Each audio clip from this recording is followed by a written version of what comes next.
That was yesterday. Just for special people. That's what she said when I asked about the date of my adopted daughter's wedding.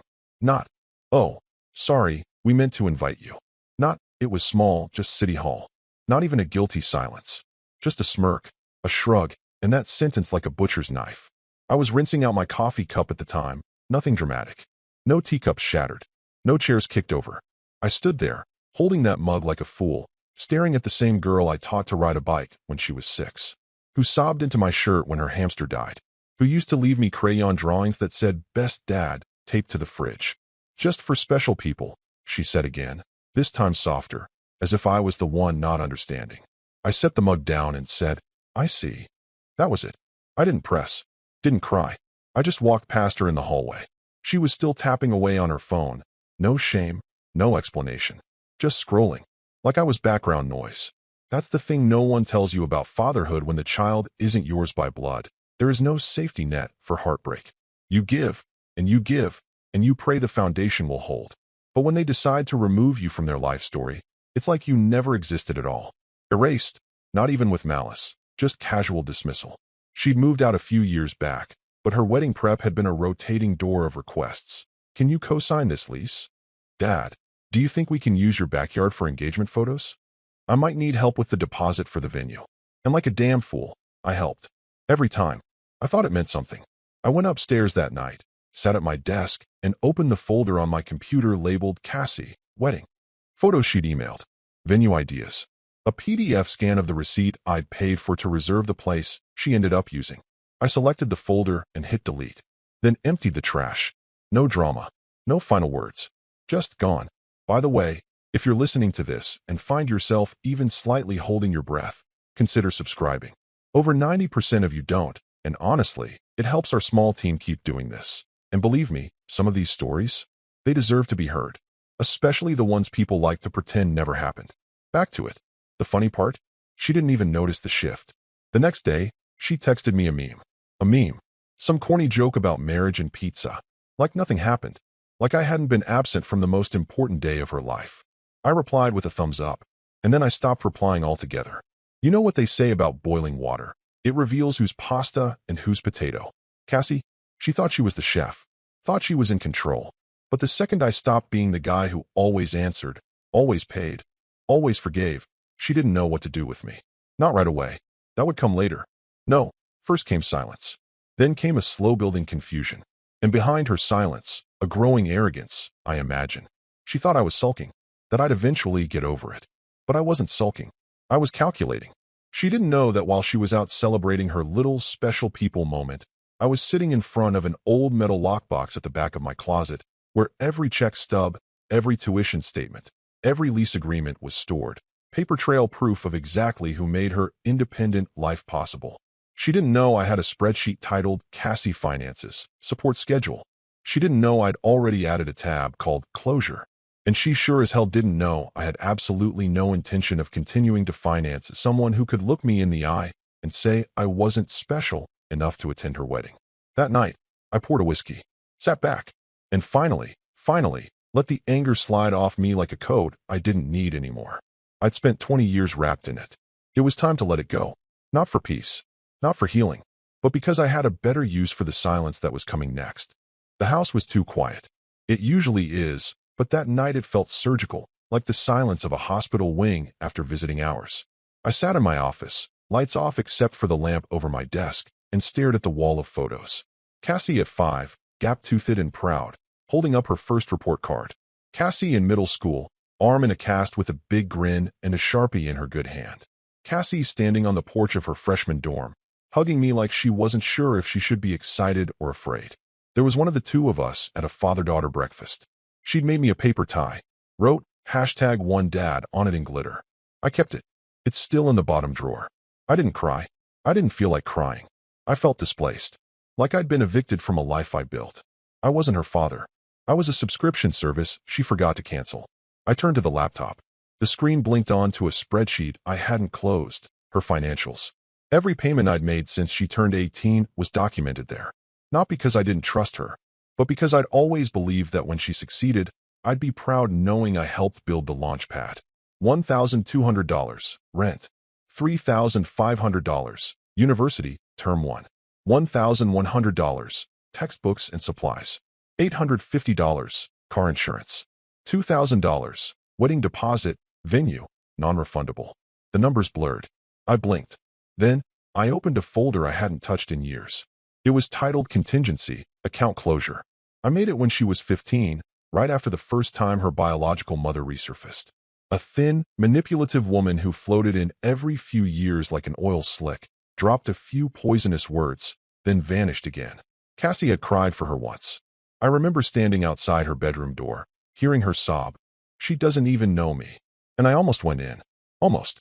But I didn't. Because part of me already knew, one day, she would choose that woman. Not out of logic. Not out of love.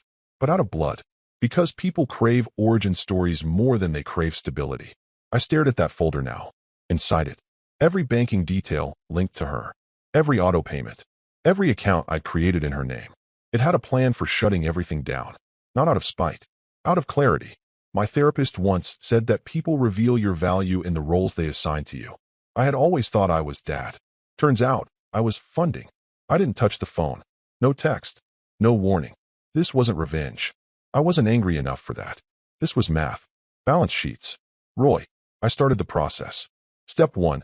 Unlink the tuition autopay. She'd just finished midterms. There'd be a lull before the next payment window. Good timing. Step 2. Schedule closure of the joint credit card. I'd only ever used it for emergencies. She hadn't noticed it was in my name. Step 3. Switch the utility bills on her apartment, currently linked to my bank, from auto to manual. Let the due date knock on her door for once. Each checkbox gave me, not pleasure, but calm. It was the first time in years I wasn't reacting emotionally. No guilt. No overcompensating. Just a steady, quiet unraveling of dependency. She would feel it, but not immediately, and not loudly. That was the point. Because if she'd chosen to exclude me from the moment that defined her new life, then I was choosing to exclude myself from the machinery that propped it up. I didn't slam any doors. I didn't post a bitter status. I didn't even tell anyone. But that night, a man who once thought fatherhood was a promise realized it had been treated like a contract, and one party had defaulted. I closed the laptop, stood up, stretched, and for the first time in a long time, I slept like I wasn't waiting for a call that never came. Sunday brunch. Rustic French place in a gentrified corner of the city. Edison bulbs, overpriced eggs, too many mimosas. Cassie and her new husband, Jeremy, are sitting at the head of a long reclaimed wood table, surrounded by people who now qualify as family. Not that I was ever introduced to most of them. I recognize her biological mother across the table. Hair tighter, nails longer, posture dripping with performance. She's finally getting to play the part she abandoned decades ago. I wasn't invited. Of course. But I saw the pictures. They were all over Jeremy's aunt's Facebook page the next morning. She tagged me by accident in one photo, then untagged it. But the damage was done. Or maybe, the clarity was. The brunch took place 1 week after the wedding. I'd known it happened. Cassie hadn't even bothered to hide it. Not really. But the tone of that brunch, the giddy confidence with which they erased me from the timeline, that hit different. Jeremy stood up, mimosa raised, wearing the kind of unearned confidence only men who marry into legacy think they're entitled to. To family who always believed in us, he said with a grin. Everyone clapped. Cassie stood, glass in hand, and added, to people who never let us down. The biological mother gave a smug nod, as if the lines had been rehearsed. Maybe they had. Maybe this whole brunch was less about celebration and more about rewriting history while the ink was still wet. Cassie looked around like a queen surveying her loyal court. Everyone was smiling. Everyone except one. Jeremy's aunt, Joan, I think her name was, sat halfway down the table. Older than most, more observant. She clapped politely, but something in her eyes didn't match her hands. While the rest launched into laughter and inside jokes, she quietly reached into her bag and checked her phone. I know because in one of the brunch photos, her screen is just barely visible. Zoom in. Enhance. You'd see she was scrolling through old social media posts. My posts. A birthday card Cassie drew me when she was 7. A photo of us in a canoe. Me standing in the rain at her high school graduation, soaked but smiling like an idiot while she held the diploma. She pulled up one more image. It was an old one. Cassie holding a moving box, me behind her in a campus parking lot. She'd captioned it, "Wouldn't be here without him." Funny how fast people forget their own words. Joan locked her phone, then unlocked it again. Her fingers typed something. A short message. A link, maybe a screenshot. And she sent it. Not to Cassie. Not to the mother. To someone else. That's the moment something shifted. Not in the brunch. Not in the party. But outside of it. The story had been too smooth. Too curated. And someone at that table finally noticed the smudge in the corner of the painting. Meanwhile, I was home, alone, sipping burnt coffee and trying to decide whether to clean out the garage or throw my phone into the river.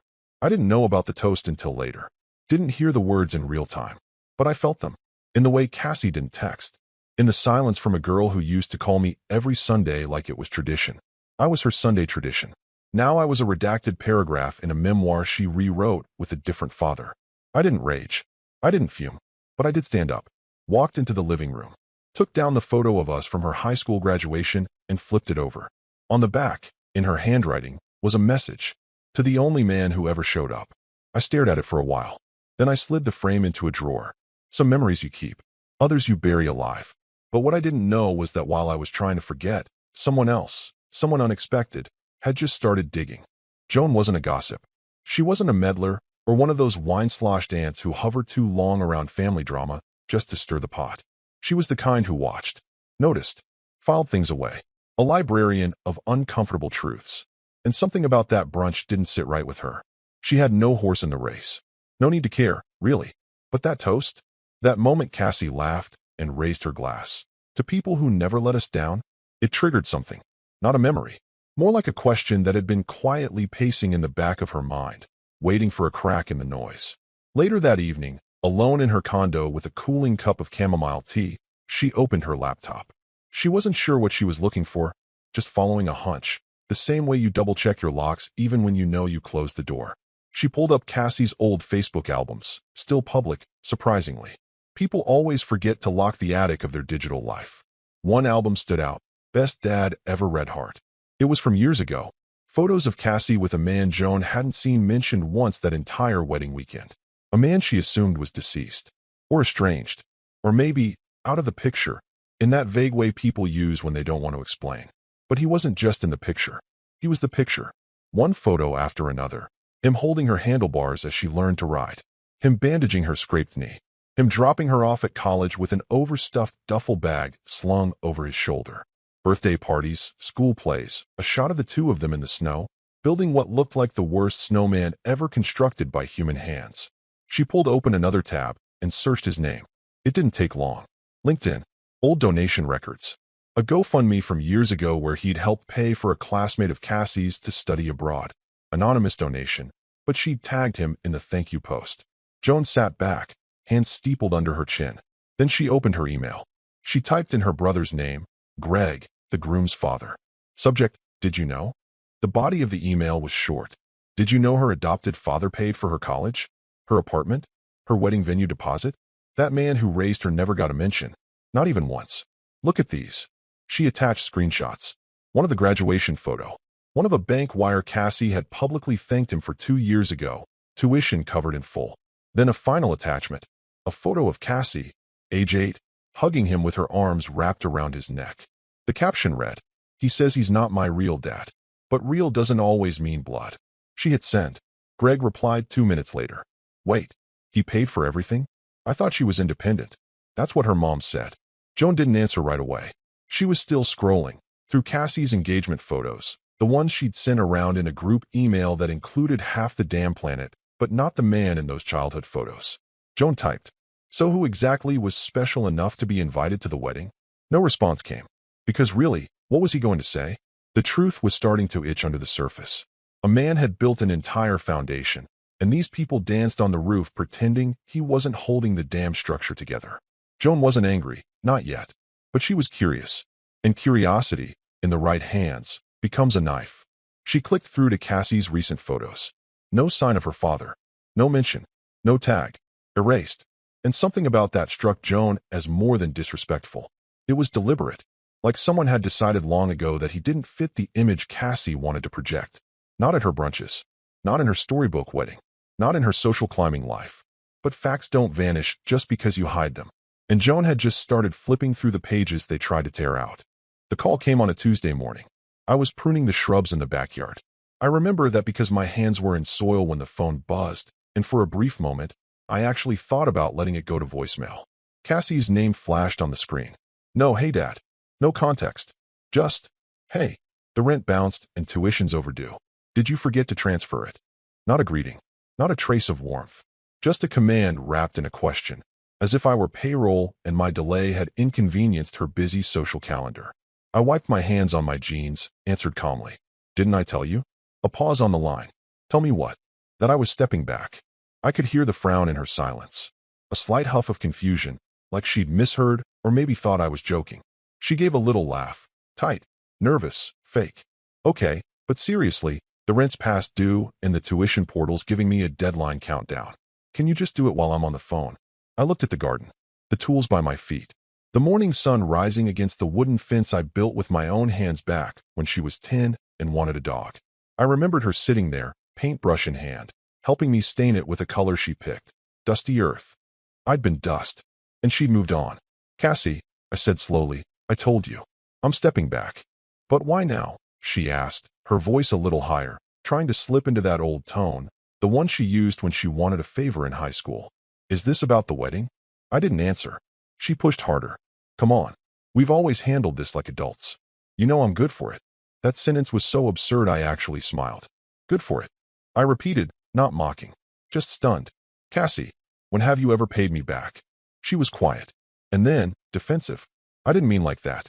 I mean I appreciate everything you've done. You know I do. Appreciation. The kind that forgets your name at the toast. The kind that doesn't include you in the invite list. The kind that never mentions the man footing the bill when listing who always believed in us. Look, she continued, I just need a little help this month. We're stretched thin after the wedding, and Jeremy hasn't gotten his full commission yet. I said nothing. Let the silence breathe. She filled it. You're being petty. Still nothing. You're punishing me. That's what this is. You want me to say sorry so you can feel like you've got the high ground. And there it was, the default defense of people who think love equals obedience. I took a breath. Not angry. Not emotional. Just done. I'm not punishing you, I said. I'm removing myself from an equation that doesn't need me. She tried to laugh again, but this one cracked halfway through. Okay, I get it. You're mad. You've made your point. I didn't say another word. She added quickly. But just this once, can you transfer the rent? I don't want to deal with the landlord on top of all this. I'll fix it later. I hung up, and then I blocked the number. Not in anger. In liberation. See, a line isn't always drawn with a shout or a slammed door. Sometimes it's quiet. A single decision. A calm boundary finally enforced after years of being nothing more than a concept. Cassie would realize soon enough, the money was never automatic. It just flowed like water, until the man who built the well decided to walk away. And the faucet stayed dry. The next call came 2 days later. Different name. Same tone. This time it was her biological mother, Sabrina. A voice I hadn't heard in almost 5 years. Not since the last time she dropped by unannounced and left a trail of perfume, lies, and judgment behind like cigarette smoke. Hey, she said, all falsely upbeat. Long time. Hope I'm not catching you at a bad moment. I doubt that's ever stopped you before, I replied, dry as dust. She gave a thin chuckle. Okay, fair enough. Look, I'm just calling to talk. About Cassie. Of course you are. There was a pause. I imagined her biting a perfectly manicured nail, wondering how to start the performance. She went with something soft. They always do. She told me you've pulled back. Canceled things. I didn't respond. She's really upset, she continued. She thinks you're punishing her over a misunderstanding. And there it was, the framing. Not betrayal. Not abandonment. Just a misunderstanding. As if forgetting to invite the man who raised your child to her wedding was a scheduling error. I leaned against the kitchen counter, looking out the window at the bird feeder swaying in the breeze. A cardinal landed. Pecked once. Flew off. Even birds know when to leave something empty. I'm not punishing her, I said slowly, measuring every word. I'm correcting one. Silence on the other end. Then the scoff. Oh, come on, she snapped, dropping the warm act like a broken mask. This is so beneath you. She was nervous, okay? She didn't think you'd want to come. Nervous, I repeated flatly. So instead of asking, she erased me. She didn't erase you, she insisted. She just didn't want to make things uncomfortable. You know how complicated it's always been, between us. Ah, there it was. Us.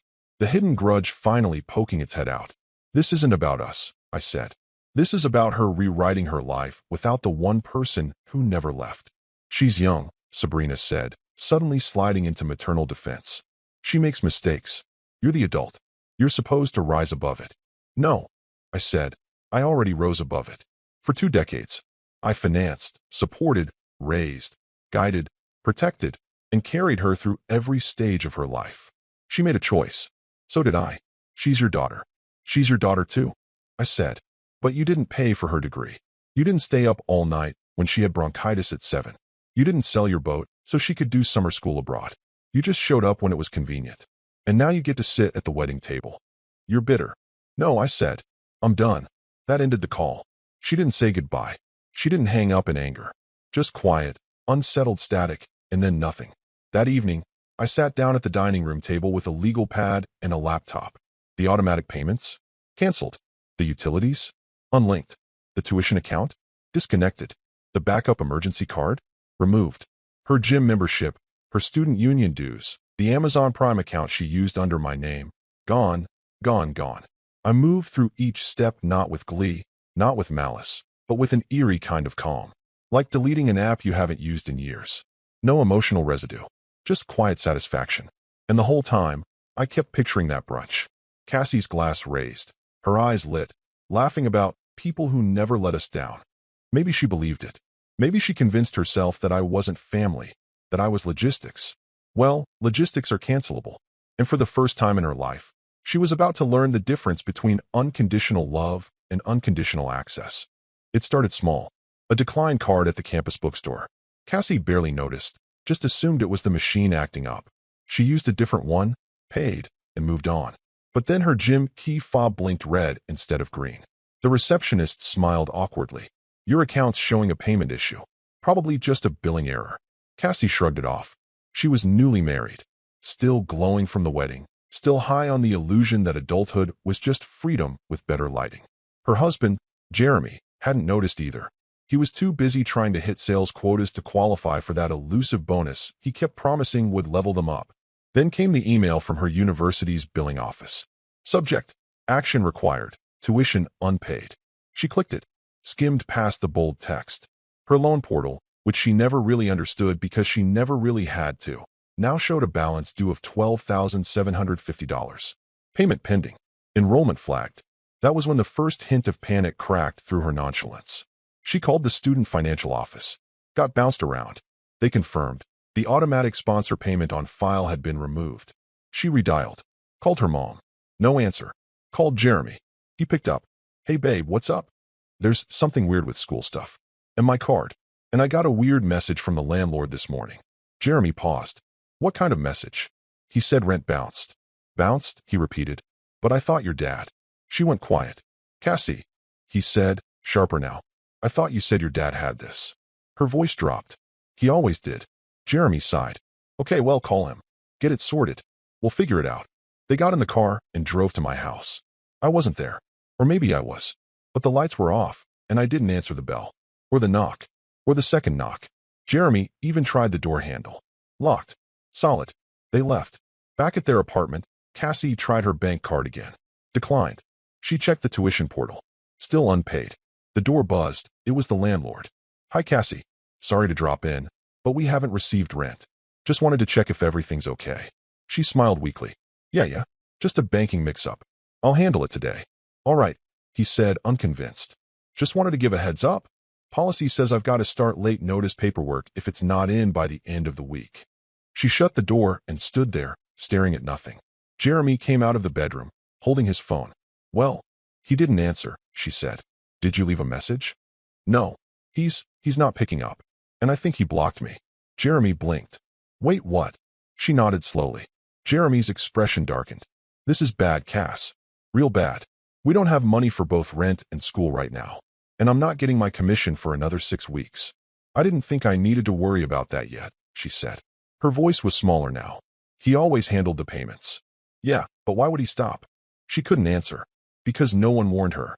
No one prepared her for a world where I wasn't the automatic fix. Where I wasn't the invisible current carrying her forward. Her safety net was gone. Not cut. Just removed. And as she stood in her apartment, realizing that her life was built on credit she assumed would never expire, the quiet truth started seeping in.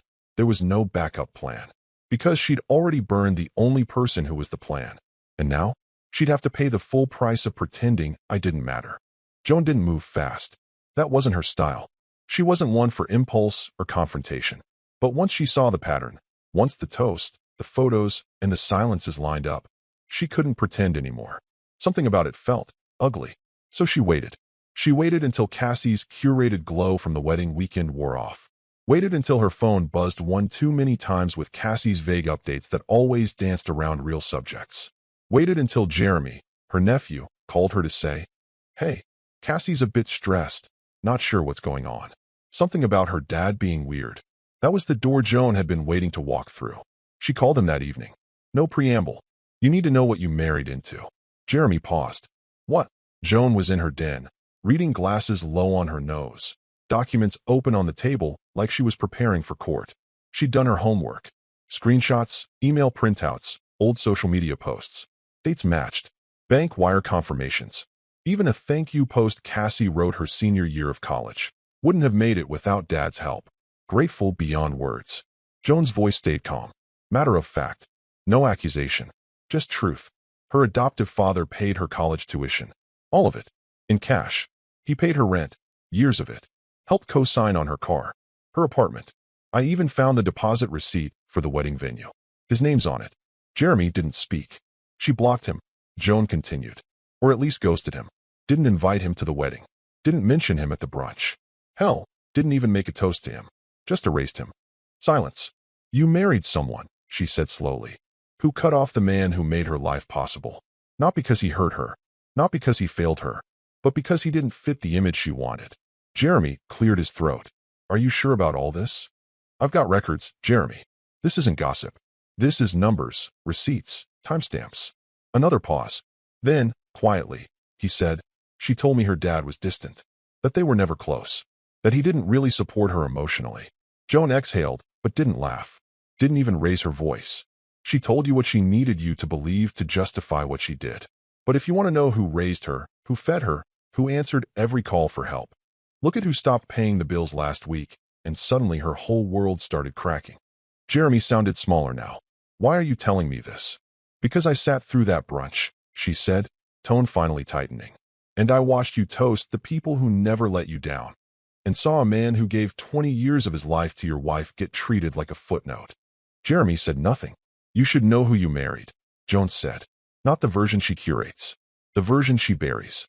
He muttered, "I need to think." "I'd hope so." She didn't say goodbye. Just ended the call, closed her laptop, and turned off the light. Miles away, Jeremy sat alone on the edge of his bed, phone still in his hand, staring at the floor. The version of Cassie he thought he knew. The strong, self-made woman, the loyal daughter who overcame odds, had a crack running through her now. A deep, sharp one. And once you see the fracture, you can't unsee it. And though he wouldn't say it out loud, not yet, something in his stomach turned. Not anger, not heartbreak, just disgust. Not at the lie, but at how easily he believed it.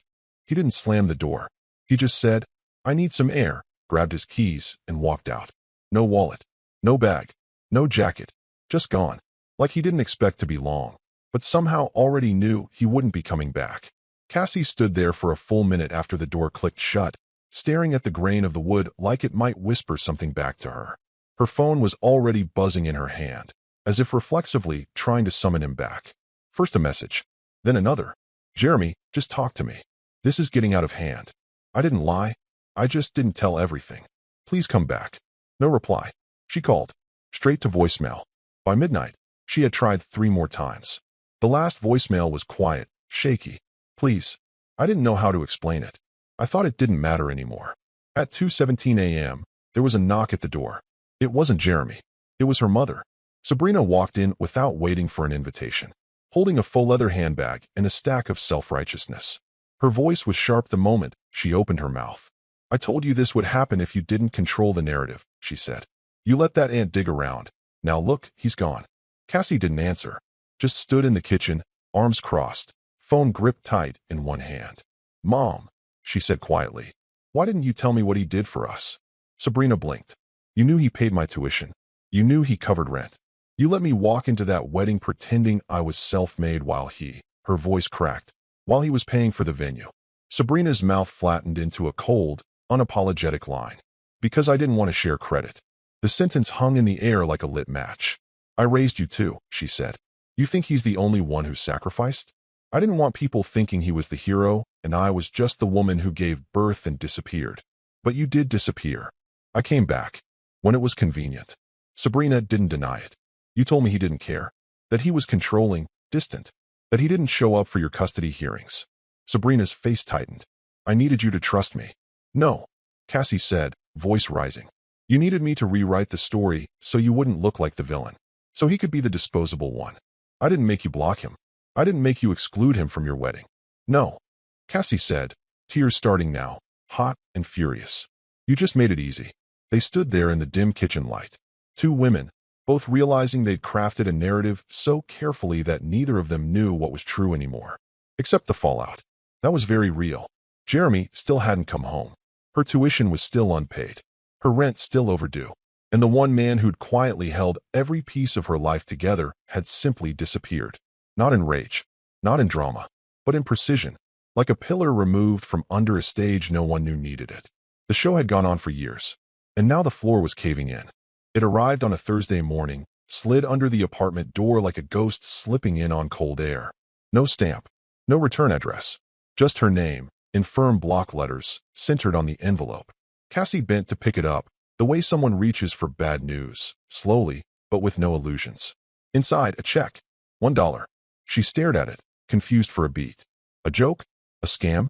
Her mind fumbled for context, until she saw the note, printed on crisp ivory paper in that same unmistakable typeface. Formal, neat, like something prepared for court. Payment for services rendered. 2 decades of unconditional love. Now settled. There was no signature, just a logo at the bottom, understated but impossible to ignore. The Forgotten Parent Fund, established in honor of those who gave everything, and were thanked with silence. She read it twice, then again, and again, until the hallway around her began to tilt. She dropped to the floor, knees folding like a marionette with its strings cut. The check fluttered down beside her. The letter stayed clenched in her hand, fingers digging creases into the paper as if trying to tear it without tearing it. She didn't sob, not at first, just sat there, mouth open, gasping through the weight of a grief she hadn't earned the right to avoid. It was so deliberate, so impossibly calm. He hadn't just walked away. He'd memorialized his absence, turned it into a cause, a movement, a message, a quiet monument to every man who raised a child not born of his blood, only to be edited out of the final act. And she had no reply. There was no one left to call. Jeremy hadn't returned, not even to collect his things. The fridge buzzed louder than the phone, which hadn't rung since Sunday. Her mother had gone silent too, no advice left to give. No script to read from now that the audience was gone. Cassie sat there, eyes red, palms pressed to her face as if she could hold the collapse in with pressure alone. She whispered his name once, like saying it could rewind something, anything. But there was no reply. Only the distant hum of the city outside, oblivious to the breaking of a woman who thought loyalty was disposable, who thought love was a faucet she could turn on and off. She had spent years believing she was the center of someone's world. And now, she didn't even orbit it. The $1 check lay there like a tombstone. Proof that some debts can never be repaid. Only settled. And some people, when they finally let go, they never come back.